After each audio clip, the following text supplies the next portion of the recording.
بسم اللہ الرحمن الرحیم۔ اللہ تعالیٰ کا قرآن مجید میں ارشاد گرامی ہے وَلَا تَقْرَبُوا الزِّنَا إِنَّهُ كَانَ فَاحِشًا، اور زنا کے قریب مت بھٹکو، بے شک یہ بڑی بے حیائی اور بے رہ روی ہے۔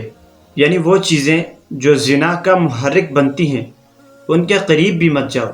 مثال کے طور پر یہ بدنظری زنا کا محرک بنتی ہے، اور بدنظری زنا کی پہلی سیڑھی ہے۔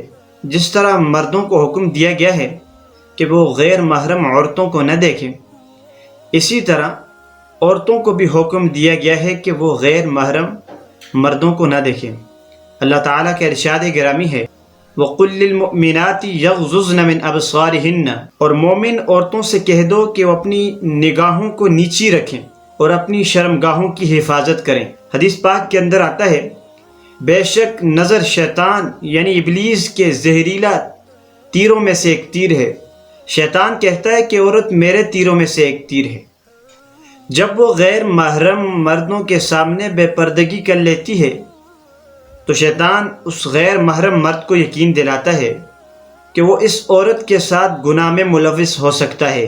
جو شخص اللہ تعالیٰ کے خوف سے بدنظری سے بچے گا، اللہ عز و جل اس کو اس کے بدلے ایسا ایمان عطا فرمائیں گے جس کی حلاوت، جس کی مٹھاس وہ اپنے دل میں محسوس کرے گا۔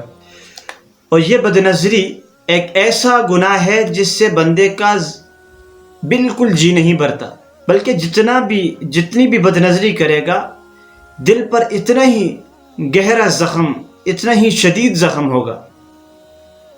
ایک سفید ریش شخص کا واقعہ ہے، بڑا نمازی تھا، پرہیزگار تھا، تہجد گزار تھا، اور علاقے میں اس کی شرافت بڑی مشہور تھی، اور وہ واقعی نیک انسان تھا۔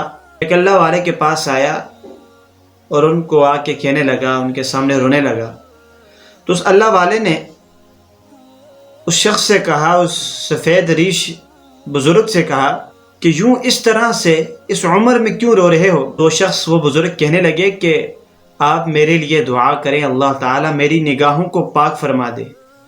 مجھ سے اس عمر میں بھی بدنظری ہو جاتی ہے، میری نگاہ پاک نہیں ہے۔ اس لیے یہ ایک ایسا مرض ہے جس سے بندے کی جان بڑھاپے کی عمر میں بھی نہیں چھوٹتی اور انسان کی نگاہ میلی رہتی ہے۔ اس لیے اس گناہ کے بہت زیادہ نقصانات ہیں۔ اس کے ایک نقصان یہ بھی ہے کہ اس کی وجہ سے اللہ تعالیٰ نیک اعمال کرنے کی توفیق بھی چھین لیتے ہیں۔ یعنی جو نوجوان بدنظری کے مرض میں مبتلا ہیں ان کے لیے عبادت کرنا، نیک اعمال کرنا مصیبت بن جاتا ہے، حتیٰ کہ نماز پڑھنا بھی ان کے لیے بہت زیادہ سخت عمل ہو جاتا ہے۔ حقیقت تو یہ ہے کہ بدنظری کرنے والے سے اللہ رب العالمین نیک عمل کرنے کی توفیق چھین لیتے ہیں، اور یہ بدنظری کرنے والے شخص سے ہمیشہ شیطان پر امید رہتا ہے۔ شیطان اس سے پر امید رہتا ہے کہ کسی وقت بھی اس سے میں گناہ کروا سکتا ہوں۔ کئی مرتبہ ایک بدنظری کرنے والے سے کو اللہ تعالیٰ بدنصیب بنا دیتے ہیں، شقی کر دیتے ہیں، اور بدنظری کرنے والوں پر اللہ تعالیٰ نے لعنت فرمائی ہے۔ فرمایا کہ بدنظری کرنے والی عورتوں اور مردوں پر اللہ تعالیٰ دونوں پر لعنت فرماتے ہیں۔ لعنت کا مطلب یہ ہے کہ دونوں اللہ تعالیٰ کی رحمت سے دور ہو جاتے ہیں۔